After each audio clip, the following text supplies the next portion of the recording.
Hello everyone, কেমন আছো তোমরা সকলে? আশা করছি রাধারানীর কৃপায় তোমরা সবাই ভালো আছো।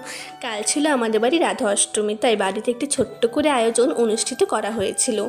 ঘুম থেকে উঠেই আমি স্নান করে প্রথমে বাড়ির নিত্য পুজো সেরে ফেললাম। তারপরে বসে পড়লাম রাধারানীর পুজো করতে। প্রথমে আমি আর আমার দাদা দুজনে মিলে রাধারানীকে পঞ্চামৃত দিয়ে অভিষেক করিয়ে দিলাম। তারপরে রাধারানীকে শৃঙ্গার করতে বসানো হলো। আর যেহেতু রাধারানীর পছন্দের রং নীল, তাই রাধারানীকে আমাদের নীল ড্রেস পরানো হলো। তারপর শৃঙ্গার শেষে রাধারানীকে তার স্থান গ্রহণ করানো হলো। আর দেখো, আজ আমাদের রাধারানীকে ভীষণ মিষ্টি লাগছে দেখতে। আর বন্ধুরা, আমাদের গোপাল সোনাও কিন্তু রাধারানীকে আজ পাশে পেয়ে ভীষণ খুশি হয়েছে।